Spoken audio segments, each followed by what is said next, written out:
8h23 à Paris. Votre invité ce matin, Frédéric Rivière, vous recevez Bruno Gollnisch, vice-président du Front National.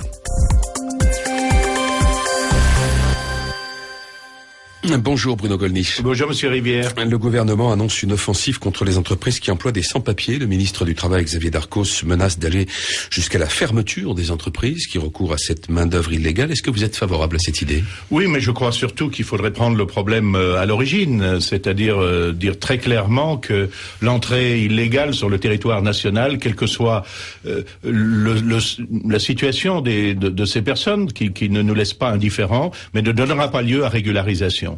Parce que dans le cas contraire, bien évidemment, les flux continueront d'arriver. Et ils arrivent non seulement en France directement, mais ils arrivent surtout de toute l'Europe. Parce que dans l'espace Schengen, comme l'on dit, l'entrée sur le territoire d'un seul État de l'Union européenne permet ensuite de s'établir partout ailleurs, et nombreux sont naturellement ceux qui viennent chez nous. A contrario, la première secrétaire du Parti socialiste, Martine Aubry, s'est prononcée ce week-end pour une large régularisation des sans-papiers sur critères, a-t-elle dit, et notamment pour ceux qui ont du travail. Est-ce que la France pourrait aujourd'hui se passer de cette main-d'œuvre? Je pense que le travail doit être, qui est encore disponible en France, il n'y en a plus beaucoup, doit être fait par les Français en priorité. Et si l'on me dit oui, mais ce sont des travaux que les Français ne veulent pas faire, alors là, c'est véritablement du racisme. Parce que faire balayer la neige à Dunkerque par des Sénégalais, à mon avis, c'est une version moderne de l'esclavage. La neige à Dunkerque doit être balayée par des Dunkerquois, et ce travail doit être payé à son juste prix.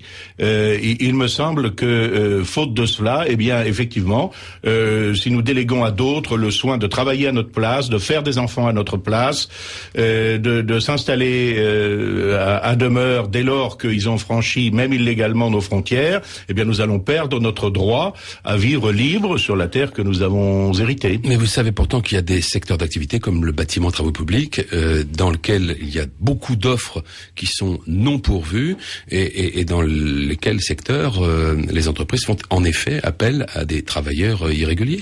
Elles ne sont pas pourvues parce que les salaires ne sont pas suffisants et que le travail manuel a toujours été déprécié en France par rapport au travail intellectuel. C'est une erreur, c'est une faute.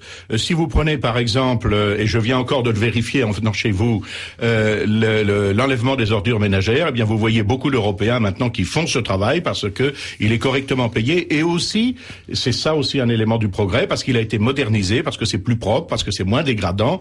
Eh bien moi je crois que c'est dans cette direction-là que l'on doit s'engager, et aussi dans la direction du co-développement du tiers-monde, naturellement, de telle façon, de façon à fixer les gens chez eux, et non pas à véritablement importer de la main-d'œuvre chez nous, ce que je trouve assez répugnant, je dois vous dire. Martine Aubry, toujours elle, s'est prononcée ce week-end également pour le mariage et le droit à l'adoption pour les couples homosexuels. On sait que les mentalités ont évolué en France sur cette question. Est-ce que vous ne croyez pas qu'aujourd'hui c'est un processus qui est devenu quasi inévitable? Elles évoluent surtout grâce à un matraquage absolument unilatéral. C'est évidemment un faux problème. D'abord parce que le premier problème qui se pose en France, c'est la destruction de la famille traditionnelle, et c'est l'absence de natalité, la dénatalité, qui fait que la France est pourtant l'une des meilleures d'Europe. Non, mais à cause d'un code de la nationalité qui donne automatiquement la nationalité française à tout enfant né en France, même de parents étrangers, étant entendu que son pays d'origine, ce qui est assez naturel, continue à le considérer comme l'un de ses citoyens. Il y a donc des millions, peut-être plus d'une dizaine de millions de doubles nationaux. On ne sait pas, il n'y a aucune statistique à cet égard. Mais pour revenir à votre question sur l'adoption par des couples homosexuels, j'y suis, je dois dire, totalement opposé. Pourquoi? Ça me paraît parfaitement injuste. Les homosexuels, et je respecte leur choix, ce qui se passe entre adultes consentants ne regarde pas l'État. Les homosexuels ont fait un choix de vie qui exclut la procréation. Par conséquent, ils ne sauraient prétendre corrélativement à un droit à l'enfant, car l'adoption n'existe pas dans l'intérêt des adoptants. L'adoption existe dans l'intérêt de l'enfant adopté. Or, il y a des tas de couples composés d'un papa et d'une maman qui, par milliers, par dizaines de milliers, qui auraient souhaité transmettre la vie, ne le peuvent pas, et souhaitent adopter des enfants, et ne le peuvent pas parce qu'il n'y a pas assez d'enfants adoptables. Par conséquent, je pense que ce sont ces couples-là, composés, encore une fois, d'un papa et d'une maman, ce qui est meilleur pour l'équilibre des enfants, qui doivent être prioritaires, et non pas, je regrette de le dire, les couples homosexuels. Vous avez parlé de la double nationalité, Bruno Gollnisch. Marine Le Pen l'a évoqué également ce week-end, en demandant d'ailleurs la suppression. Oui, elle a raison. Et également la suppression du droit du sol. On est en plein débat sur l'identité nationale. C'est quoi, selon vous, être français aujourd'hui ?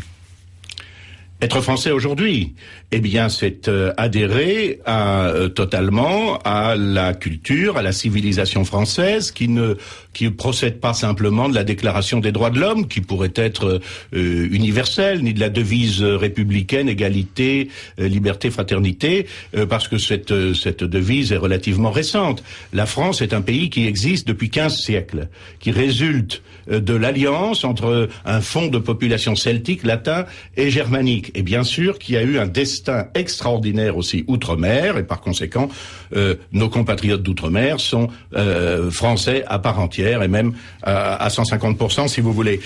Qu'il y ait des étrangers qui soient venus dans notre pays, qui soient entrés légalement, qui aient travaillé, qui aient demandé la nationalité française, qui aient souvent servi la France sous les drapeaux et versé leur sang pour elle et qui aiment la France, nous les considérons absolument comme des Français. Et leurs enfants sont souvent d'ailleurs dans nos rangs, enfants de Portugais, d'Espagnols, de Polonais, d'Italiens, de Harkis, de Vietnamiens catholiques, etc. Ils sont souvent d'ailleurs dans les rangs du Front National, mais ils ont adhéré au modèle français. Être français, ça n'est certainement pas de venir ici pour demander à continuer à vivre selon ses lois, ses mœurs, ses coutumes, et bientôt, il faut le dire, à les imposer au voisinage, ce que l'on voit bien souvent dans nos banlieues, hélas. En quelques mots, Bruno Gollnisch, vous allez lancer officiellement après-demain l'Alliance européenne des mouvements nationaux. De quoi va-t-il s'agir exactement ? C'est un regroupement des équivalents du Front National pour obtenir des aides européennes ? Ce n'est pas le but principal. Le but principal, c'est de nous concerter parce que notre nationalisme n'est pas agressif. Défendant notre identité et nos libertés, nous comprenons parfaitement ceux qui font de même, et par conséquent, nous allons montrer que le nationalisme, ce n'est pas la guerre. Le nationalisme, c'est la défense des libertés, c'est la défense des identités. Merci Bruno Gollnisch. Bonne journée.